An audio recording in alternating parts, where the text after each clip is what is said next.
இன்னைக்கு நம்ம பார்க்க போகிறது ரொம்ப ரொம்ப சூப்பரான கிள்ளி போட்ட சாம்பார். காய்கறி இல்லாத நேரத்தில் ரொம்ப டேஸ்டியாகவும் ரொம்ப ஈஸியாகவும் இதை செய்திடலாம். இதை செய்தீங்கன்னா வீட்டில் உள்ள எல்லோருமே ரொம்ப விரும்பி சாப்பிடுவாங்க. வீடியோவுக்கு போகிறதுக்கு முன்னாடி சேனலுக்கு புதுசாக இருந்தீங்கன்னா சப்ஸ்கிரைப் பண்ணி சப்போர்ட் பண்ணுங்க. வாங்க இது எப்படி பண்ணுறதுன்னு பார்க்கலாம். இதுக்காக நான் குக்கர் எடுத்திருக்கேன். அதில் 100 கிராம் துவரம்பருப்பு எடுத்து நல்லா கழுவிட்டு ஒரு 10 நிமிஷம் ஊற வச்சுருந்தேன். அதை சேர்த்துக்கிறேன். சேர்த்துட்டு இது கூடவே 150 கிராம் சின்ன வெங்காயத்தை தோல் உரிச்சிட்டு சேர்த்துக்கோங்க. நான் இதை கட் பண்ணாமல் சேர்க்குறேன். இதோடையே 3 தக்காளியும் சின்ன சின்னதாக கட் பண்ணி வச்சுருக்கேன், அதையும் சேர்த்துக்கோங்க. 3 பச்சை மிளகாய் கீறிட்டு சேர்த்துக்கோங்க. 4-5 பூண்டு பல்லும் தோல் உரிச்சிட்டு இதோடய சேர்த்துக்கோங்க. முழுகிற அளவுக்கு தண்ணி சேர்த்துட்டு ஒரு துண்டு கட்டி பெருங்காயம் சேர்த்துக்கிறேன். 1/4 டீஸ்பூன் மஞ்சத்தூள் சேர்த்துக்கணும். 1/2 ஸ்பூன் நல்லெண்ணெய் சேர்த்துக்கோங்க. துவரம்பருப்பு நல்லா சாஃப்டாக வெந்து வரும். சேர்த்துட்டு மூடி போட்டு மூடி இதை ஒரு 3 விசில் விட்டுக்கலாம். நீங்கள் எடுக்கிற துவரம்பருப்பு எத்தனை விசிலில் வேகுதோ அந்தளவுக்கு வச்சுக்கோங்க. இது விசில் வர நேரம் தான். ரொம்ப சீக்கிரமே இந்த சாம்பார் செய்திடலாம். இப்போது விசில் வந்து ப்ரெஷர்லாம் இறங்கிடுச்சு. திறந்து பார்க்கலாம். நம்ம சேர்த்த எல்லாமே நல்லா சாஃப்டாக வெந்து வந்திருக்கு. இதை ஒரு கரண்டி வச்சுட்டு லைட்டாக மசிச்சு விட்டால் போதும். ரொம்ப மசிச்சு விட தேவையில்லை. இது போல் மசிச்சு விட்டுக்கோங்க. இதில் 1 ஸ்பூன் அளவுக்கு கல்லுப்பு சேர்த்துக்கிறேன். இதோட அரை மூடி லெமன் ஜூஸ் சேர்த்துக்கோங்க. இல்லை இதுக்கு பதிலாக நீங்கள் கொஞ்சமாக ரொம்ப கம்மியாக புளி எடுத்துகிட்டு கரைச்சிட்டு வடிகட்டிக்கலாம். நான் லெமன் ஜூஸ் சேர்த்துருக்கேன்.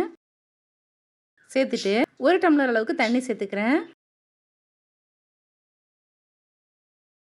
இதெல்லாம் சேர்த்துட்டு ஒரு முறை நல்லா கலந்து விட்டுடலாம். நான் இப்போ செய்திருக்கிறது 4 பேர் சாப்பிட்லாம். ஒரு 5 நிமிஷம் நல்லா கொதிக்க விட்டுக்கணும்.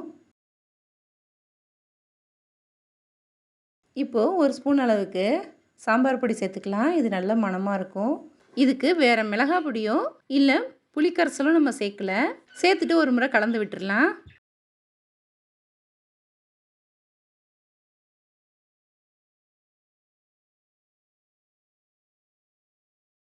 இப்போ இது நல்லா கொதிச்சு வந்துருச்சு.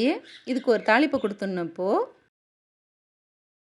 ஸ்டவ்வில் ஒரு சின்ன கடாயை வச்சுருக்கேன். அதில் 1 ஸ்பூன் நெய் சேர்த்துக்கிறேன். 1 ஸ்பூன் எண்ணெய் சேர்த்துக்கோங்க. நெய் சேர்த்து தாளிக்கும் போது நல்லா சாம்பார் மணமாக இருக்கும்.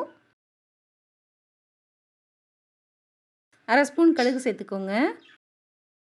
1/4 டீஸ்பூன் சீரகம், கொஞ்சமாக உளுந்து, 1/4 டீஸ்பூன் வெந்தயம் சேர்த்துக்கோங்க.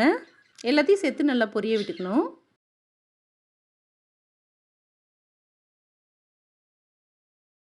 இது கூடவே 4-5 காஞ்ச மிளகாவை இது போல் சின்ன சின்னதாக கிள்ளிட்டு சேர்த்துக்கிறேன். மிளகாய் சேர்த்து நல்லா செவந்து வரணும். இதோடையே கொஞ்சமாக பெருங்காயத்தூள் சேர்த்துட்டு ஸ்டவ் ஆஃப் பண்ணிவிட்டு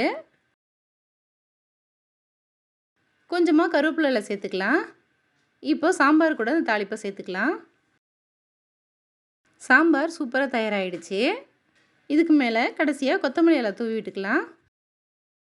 இந்த சாம்பார் செய்துட்டிங்கன்னா வீட்டில் உள்ள எல்லோருமே ரொம்ப சூப்பராக விரும்பி சாப்பிடுவாங்க. இந்த கிள்ளி போட்ட சாம்பார் நீங்களும் ஒரு முறை ட்ரை பண்ணி பாருங்கள். இந்த வீடியோ பிடிச்சிருந்தா லைக் பண்ணி உங்கள் ஃப்ரெண்ட்ஸ் அண்ட் ஃபேமிலிக்கு ஷேர் பண்ணுங்கள். தேங்க்யூ.